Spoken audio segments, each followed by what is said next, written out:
Hi, friend. Oh my gosh, it's so cold out today. There will be no gardening, but you know what we can do? We could talk about garden journals. Let's go.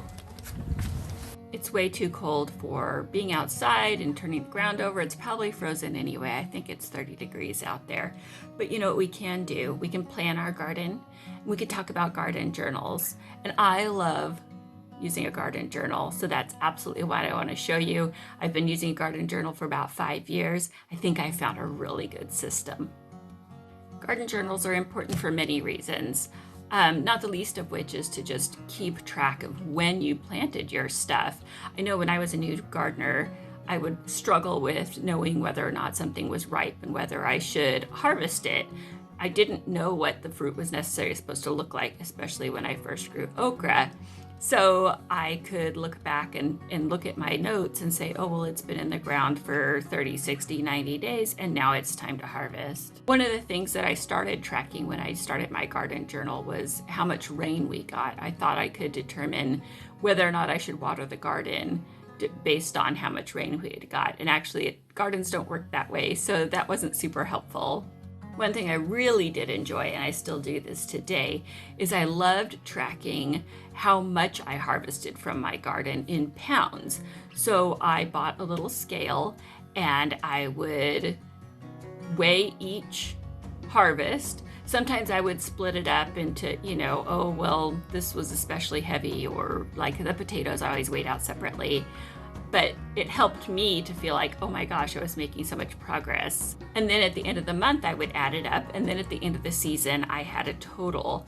And then I had good goals for what can I do next season? Let me show you the journals that I use. I do use Passion Planner planners. I've converted them into my journals, and I'll explain why. Here are just a couple of the journals that I've used. So this is my journal from last year. Well, 2 years ago, I guess. And here's my just personal journal that I use. So we'll put that one aside. This is from this last season, and I differentiated this one from the one I just put on the ground. I had to put a sticker on the front because it got a little confusing, and you can see I've got some garden plans. And this is my journal for this year. Now let me explain to you why I buy the Passion Planner. Aside from being a great planner just in general, because it has monthly check-ins, which we'll talk about, and the way the planner is set up, every year at the end of the season, they put their planners on sale, and they're about $7 a piece, and I just stock up. I'll buy 5 or 6 of them. So up here you can see my journal stash. I think I have 4 of them up there. I think I ordered 7 this time, and I've just been giving them away, using them for my own purposes. But let me show you what I do with those. Here's my journal from 2 years ago. What I do is I buy the dated journals from Passion Planner, and then I go through with this little whiteout thing, and I white out each of the dates, and I write my own dates in. As you can see, 2 years ago I was using these stickers to mark how many pounds I had that day. Sometimes I forgot the sticker. And then at the end of every month, there's kind of a check-in that Passion Planner has for just a regular personal planner. And I would take these questions that they've asked and apply them to my garden. Here I just mark down all of the dates and the poundage that I got from the garden. And then that's what I had my total for July. And then my previous total for June was 8 pounds.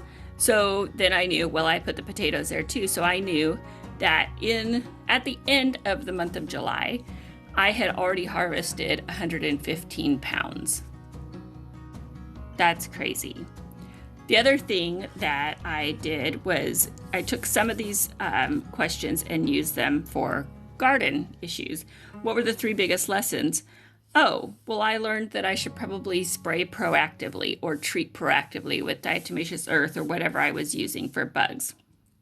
I probably need to put T-posts for my stakes. Prune viciously is something I learned back in July of 2 years ago. At the beginning of the season, I spent a lot of time decorating my journal. something to keep my hands busy, I suppose. This is the beginning of February. Lots of stickers and cute stuff. As you can see, here's a sticker that I printed out of watering. Didn't have a lot of information, interesting things to say, but look, I can see that, oh, I planted rhubarb there, and then I watered it, of course, and then I had some stickers that I printed out.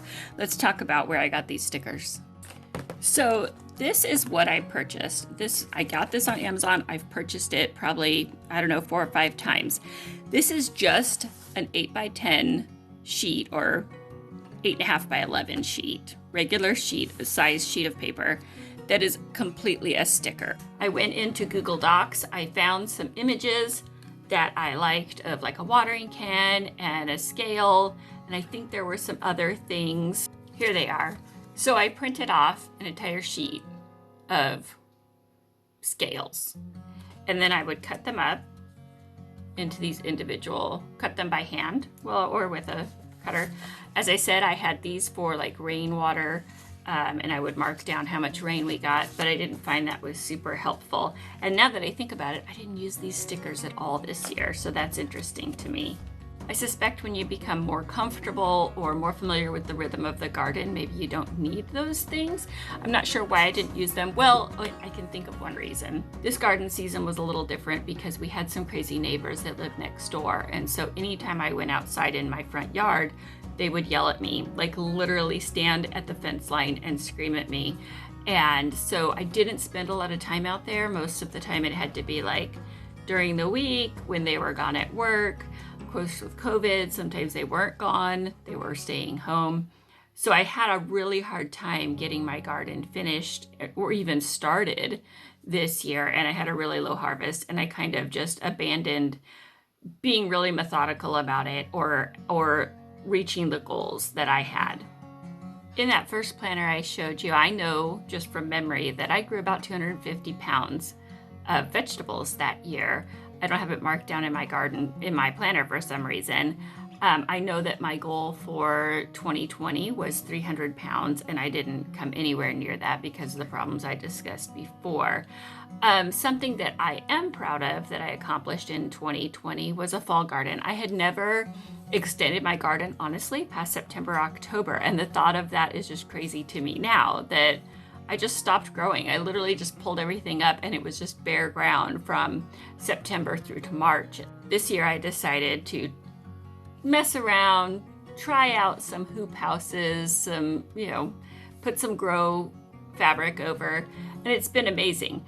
Not amazing in the way that like we're harvesting tons of stuff. We have harvested some chard. Mostly I've harvested some greens off the Brussels sprouts and broccoli and whatnot. We did have some broccoli from the little hoops, but mostly it was like just stuff to give the rabbit as I was cleaning it because the stuff grew so slow and I didn't start it soon enough. It was a little bit of an afterthought, and I was a little bit busy around the November 2020 time frame, so I wasn't putting a whole lot of work into it. Something I did do in 2020 that I'm super happy with, and I had been wanting to do it for years, was I bought a little personal printer for my camera. So this is the one I got just based on reviews on Amazon. It uses zinc paper. Each picture costs about 50 cents. This little printer costs about $99, which is why I put off for so long buying it. But I have used it and used it. We even use these little, 2x3 photos for decorating piece in my daughter's room. So anyways, this is what I've done. So when I built this bed and I was, putting the trellis up, I documented, I planted peas and here's the picture of where they were in my yard. And I even would include like inspirational, here's the picture of the peas with their little flowers, and how cute is that? Because it was 2020, I expanded my garden bed, just like everybody. And you can see here those tiny little beans that we were growing on our trellises, and we were so excited. Here's my daughter voluntarily gardening, which I thought was hysterical because she had been kind of hesitant. Over here, up here, we made focaccia bread, and I was so happy because we had used a lot of things from our garden to make it. So I wanted to document that. Something you can do with these little printers is create a collage. And so that's what I have here. This is typical of the pictures that I would take. If you can see that, I've got rhubarb on the scale, so you can see how much rhubarb that was. So I just made a little collage with 4 pictures. Here's another one. You can see that one. This is a good representation of the type of documentation I would do. So all 3 of those have pictures of the scale, so I know how much I got on what day. And there's me holding the really long yard-long green beans. When it became close to the end of the season, I started counting down 87 days until our first frost, 86 days, because there were certain things that I still wanted to put in the ground, but maybe they had a 60-day growing. And I knew that I had to put them in before the first frost if I thought I was going to get anything from them.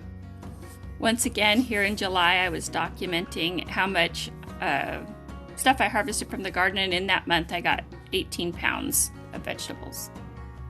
In the back of the Passion Planner, they have graph paper, well, dots, I guess, and it has been invaluable.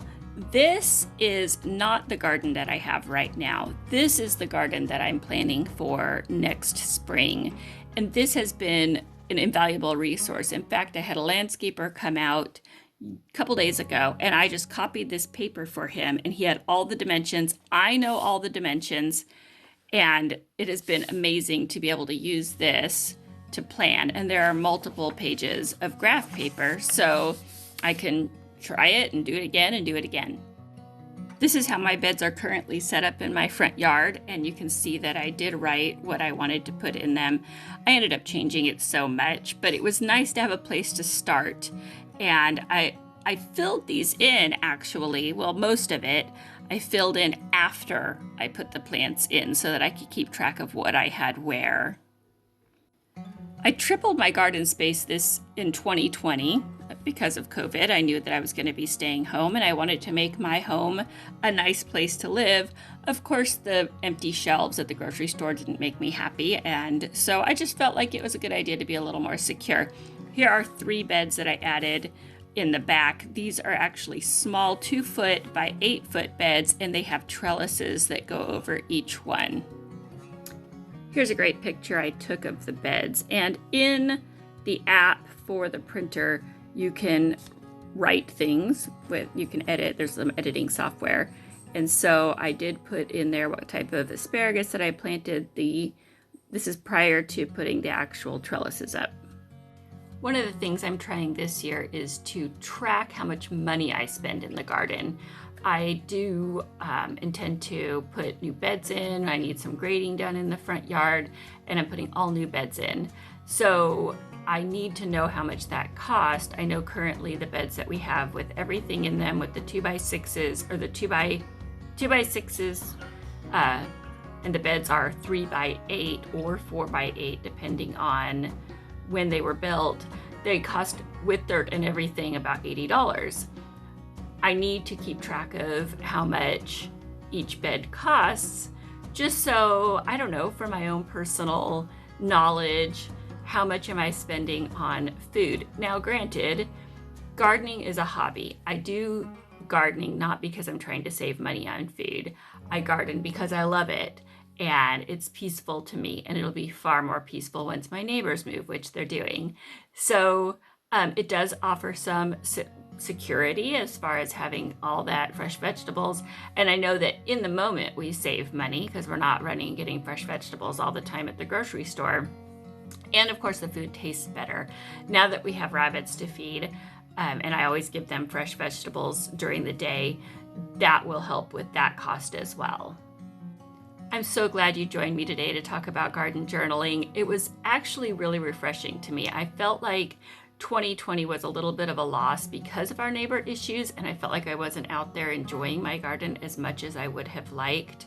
But then looking back at the pictures and all the great things I grew and how much the poundage of vegetables that I brought out of the garden, even though I couldn't work it as much as I would like, really rejuvenated me and encouraged me. And I'm really excited about 2021. I have all this garden space. I'm smarter now. I have better resources to do what I want. I'm building on my resources every year. I'm starting to think long term about staying here, about really maximizing our city lot and how I can go up and make my garden grow vertically. And I have a lot of items that'll make that happen this year, and things I want to try to really maximize my space here. I'd like to get some fruit trees. I'll be growing up walls. I'll be growing up fences. And so I'm really excited to bring you along, and I hope that this journal information has helped you. If you want to keep following my journey here on my 0.22 acres of land in a regular city and dealing with city code and all the fun things that go along with that, plus our rabbits that we will be growing out for meat and for fun, please like and subscribe. Lots of great new content coming out over the summer, and I'm excited to share it with you. Thanks, friend. Bye.